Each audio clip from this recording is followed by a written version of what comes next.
नमस्कारम सदगुरु। सदगुरु, आज डिप्रेशन एक आम समस्या है जिससे कुछ लोग तो आसानी से बाहर आ जाते हैं, परंतु कई लोग इसमें फंसकर अपना जीवन तक खत्म कर लेते हैं। तो हम जानना चाहते हैं कि डिप्रेशन का मूल कारण आखिर क्या है। आपके भीतर बसा जीवन हमेशा जीवित रहना चाहता है।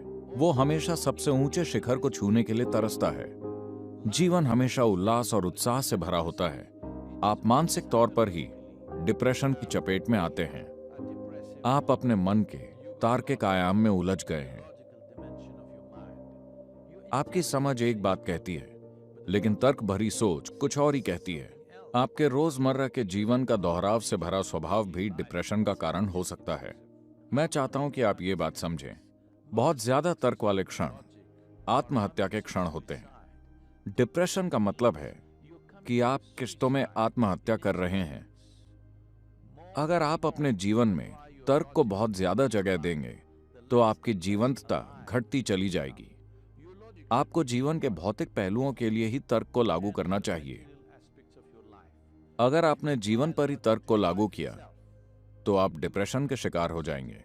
अगर आप हर उस चीज को मिटा दें जो आपके लिए कुछ मायने रखती है, आकाश में उड़ते पंछी, आपके बगीचे में खिले फूल, आपके बच्चे का चेहरा, और फिर अपने जीवन की तर्क से काट छाट करें, तो आप डिप्रेशन की मंजिल तक पहुंच जाएंगे।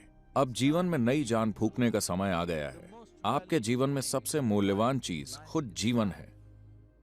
आप कहां रहते हैं, आप कौन सी गाड़ी चलाते हैं, आप क्या पहनते हैं, क्या खाते हैं, ये सब जीवन की एक्सेसरीज हैं। इस समय आप जिंदा हैं, यही सबसे बड़ी बात है। यही सबसे बड़ा आनंद है। आपको ये बात साफ समझनी होगी। दुखी, डिप्रेस या बीमार होने से कोई फायदा नहीं है। खुश और आनंदित रहने में ही फायदा है, और अगर फायदा नहीं हुआ तो भी क्या फर्क पड़ता है। सदगुरु, डिप्रेशन के इलाज के लिए लोग आज भी मनोचिकित्सक के पास जाने से कतराते हैं। उन्हें लगता है अगर हम मनोचिकित्सक के पास गए तो हो सकता है हमें पागल या मानसिक रोगी घोषित कर दिया जाए। तो सदगुरु, हम जानना चाहते हैं कि क्या डिप्रेशन का इलाज बिना दवाइयों या फिर बिना मनोचिकित्सक के संभव है। ऐसे बहुत से लोग हैं, क्योंकि मैं हर दिन हजारों लोगों से मिलता हूँ। हर कोई दिमागी तौर पर पूरी तरह स्वस्थ नहीं होता। बहुत से लोगों का दिमाग बिगड़ जाता है, उन्हें डॉक्टर की मदद की जरूरत होती है। मैं इसे नकार नहीं रहा हूँ, लेकिन अगर आप हर इंसान में ये बुनियादी जिम्मेदारी की भावना नहीं लाते कि उनकी शारीरिक और मानसिक सेहत की देखरेख उनका काम है, अगर आप कम उम्र से ही ये भावना नहीं लाते, तो आप देखेंगे कि ज्यादा लोग डिप्रेशन में जाने लगेंगे। ये मत सोचिए कि हर बीमारी किसी रोग का लक्षण है। नहीं, जिन लोगों को लंबे समय से रोग है और वो दवाएं नहीं ले रहे हैं, हो सकता है कि वो उससे बाहर ना आ पाएं। ये भी हो सकता है कि कुछ लोग उससे कभी भी बाहर ना आ पाएं। वो एक अलग बात है। मगर हम उस तरह के पागलपन की बात कर रहे हैं जो हम सब में होता है। कुछ गलत हो जाए तो मैं भी डिप्रेशन की तरफ जा सकता हूँ। मैं भी डिप्रेशन की तरफ जा सकता हूँ अगर मैं जो चाहता हूँ वो नहीं होता। हर कोई खुद को डिप्रेशन में धकेलने में सक्षम है ना? ये संभव है या नहीं? तो मतलब आप कह रहे हैं कि डिप्रेशन एक चुनाव है। मेरा मतलब, आपको लगता है कि डिप्रेशन अपनी मर्जी से होता है? देखिए, प्लीज समझिए, कुछ लोगों को ये रोग है, उनके न चाहने पर भी ये उन्हें पकड़ लेता है। मगर बहुत से लोग खुद को उसमें धकेलते हैं। मान लीजिए आप बहुत गुस्से में हैं, आप क्या शब्द इस्तेमाल करेंगे? मैं पागल हो गया हूं। तो आप चेतना में अपनी इच्छा से पागल हो रहे हैं, क्योंकि आपको समाज में कुछ नतीजे मिले। अगर आप बार बार ऐसा करते हैं तो क्योंकि मानसिक संतुलन और पागलपन के बीच की रेखा बहुत पतली होती है, अगर आप धक्का देते रहेंगे तो एक दिन आप उस पार चले जाएंगे। दुनिया में बहुत सारे लोग ऐसे हैं जिन्हें बीमार नहीं होना चाहिए, शारीरिक और मानसिक दोनों रूप से। मैं सिर्फ मानसिक रोग की बात नहीं कर रहा हूँ। ये जरूरी नहीं कि वो शारीरिक या मानसिक तौर पर बीमार हो। देखिए, पिछले 50 सालों में हृदय की लाखों सर्जरीज हुई हैं। आज सर्जन साफ साफ कह रहे हैं कि अगर आप रेड मीट छोड़ दें, अगर सही भोजन खाएं, कसरत करें, तो आपको सर्जरी की जरूरत नहीं पड़ेगी। क्या ये आपकी कार्डियोलॉजी के खिलाफ है कि कई लोग अपने जीवन के कुछ खास समय में खुद को डिप्रेशन की स्थिति में धकेल देते हैं और वही लोग पक्का इरादा करके उससे बाहर भी आ जाते हैं? क्या ऐसा है? हजारों लोग। ऐसा है या नहीं? बहुत से लोग। तो मैं कह रहा हूं कि कई संभावनाएं हैं। हर किसी को रसायनों की जरूरत नहीं है।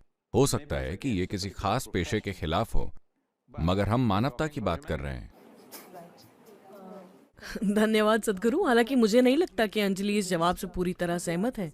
आप किसी सच को पूरी तरह स्वीकार या अस्वीकार कैसे कर सकते हैं? अगर ये राय हो तो आप स्वीकार या अस्वीकार कर सकते हैं। क्या ये सच है कि आप में से कई लोग, मैं कह रहा हूं आप में से ज्यादातर लोग युवा हैं, आपने काफी जीवन नहीं देखा है, मगर इस छोटे से जीवन में भी ऐसे पल आए होंगे जब आप अपनी उदासी से आगे बढ़कर कुछ दिन तक डिप्रेशन में चले गए थे। क्या आपके साथ ऐसा हुआ है?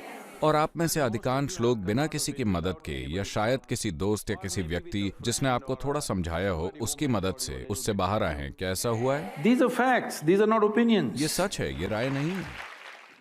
सदगुरु, क्या कोई ऐसा तरीका है जिससे हर एक व्यक्ति हमेशा के लिए खुश रहना सीख सके, चाहे परिस्थितियां कैसी भी हो?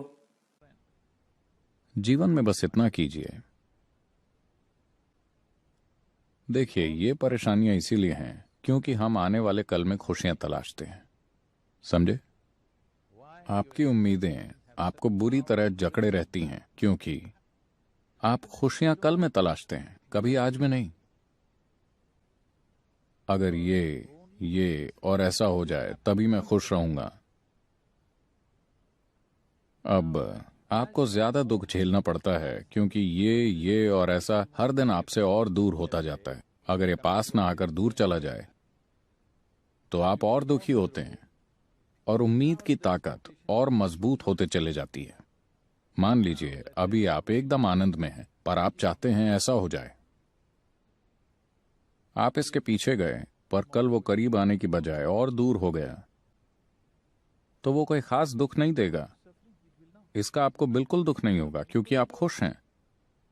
यानी बिना खुद में सुधार किए आप दुनिया में चीजें करने की कोशिश कर रहे हैं। बहुत समय पहले कृष्णा ने कहा था, योगस्थ कुरु कर्माणि। इसका मतलब है योग में स्थित हो जाओ, फिर काम करो। पर अब आपने शुरुआत उथल पुथल से की है और फिर योग करने आए हैं। हम यही ठीक करने की कोशिश में हैं। आप अभी जवान हैं, सिर्फ इतना कीजिए, भूल जाइए आपको इस दुनिया से क्या चाहिए। आपको खुद से, लोगों से, दुनिया से जो कुछ भी चाहिए सब भूल जाइए। पहले ये पक्का कीजिए कि आपके अंदर जो भी होता है उसे आप तय करेंगे, कोई और नहीं, सिर्फ आप। सिर्फ एक चीज कीजिए और आप खुद ही खुश रहना चुनने लगेंगे। जब आप बहुत खुश हैं, फिर भी 10,000 चीजें जीवन में नहीं हुई हैं, तो क्या आप खुश मन से उसके पीछे जाएंगे और उन उम्मीदों के सच होने की संभावना ज्यादा होगी। अगर वैसा नहीं भी हुआ तो किसे फर्क पड़ता है, क्योंकि बस यहां होने का मेरा अनुभव शानदार है, चाहे जो भी हो। बिना बुनियाद को सुधारे हम भाग रहे हैं। हमने इसे ठीक नहीं किया, पर इसे कहीं ले जाने की कोशिश कर रहे हैं। ये परेशानी है। अगर आप अपनी गाड़ी चलाना चाहते हैं तो पहले जांच लीजिए वो पूरी तरह ठीक है। 2 पहिए ढीले हैं, गाड़ी जैक पर है, ऐसे में गाड़ी चलाई तो हादसा हो जाएगा। आप अभी जवान हैं, आपकी जिंदगी में इस वक्त कुछ भी होने की जरूरत नहीं है। ये समय खुद को स्थापित करने का है, ये गाड़ी चलाने का समय नहीं है। अगर आपने पहिए ठीक करने से पहले गाड़ी चलाई तो ये बहुत बुरा और खतरनाक होगा। अपने साथ ऐसा मत कीजिए। खुशी के लिए योग, नाद योग। दोस्तों, अब आपको सदगुरु नाद योग के बारे में समझाएंगे, जो कि आपके मन को स्थिरता प्रदान करने में एवं तनाव दूर करने में आपकी मदद करेगा। आप इस योग को कभी भी कर सकते हैं, परंतु विशेष लाभ के लिए सुबह खाली पेट होने पर इसे करें। कृपया आगे बताए जा रहे दिशा निर्देशों को ध्यान से सुनें। पालथी मार कर बैठें। अपनी हथेलियों का सामने का हिस्सा ऊपर की ओर रखते हुए उन्हें अपनी जांघों पर रखें। अभ्यास शुरू करने से पहले ध्यानपूर्वक निर्देशों को सुनें। अपने मुंह को अच्छे से खोलकर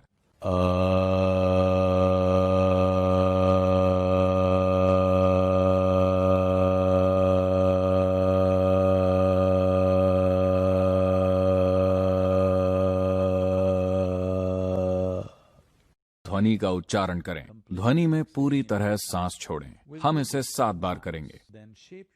फिर अपने होठों को गोलाकार बनाकर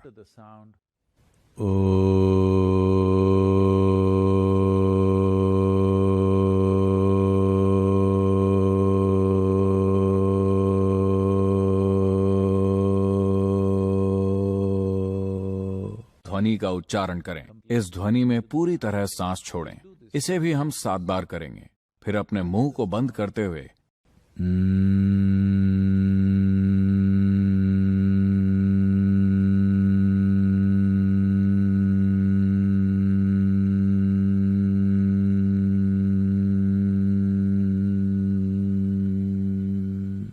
ध्वनि का उच्चारण करें। आप 7 बार का उच्चारण करें। ऐसा करते हुए ध्यान दें कि कंपन शरीर के किस हिस्से में हो रहा है।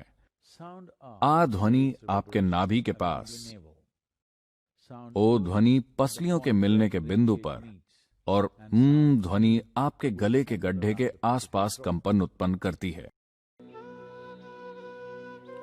दोस्तों, जैसा कि आपको पता है कि अच्छे खासे लोग जिनके पास पैसा, नाम और हर वो एक सुविधा है जो कि दुनिया के 75% से ज़्यादा लोगों के पास नहीं है, फिर भी वो लोग अपने जीवन में परेशान होकर डिप्रेशन में आकर आत्महत्या कर लेते हैं। लेकिन ये विख्यात लोग हैं, इसलिए हमें इनके बारे में पता लगता रहता है।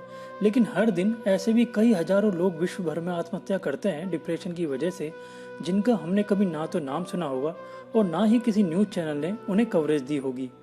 इसी बात को ध्यान में रखते हुए माई ज्ञानालय ने एक नया अभियान शुरू किया है जिसका नाम है डिप्रेशन फ्री इंडिया। इसी अभियान के तहत आने वाले समय में माई ज्ञानालय पर योग और अध्यात्म से जुड़ी ऐसी वीडियोस शेयर की जाएंगी जो कि आपका डिप्रेशन को दूर करने में काफ़ी हद तक सहायक होंगी।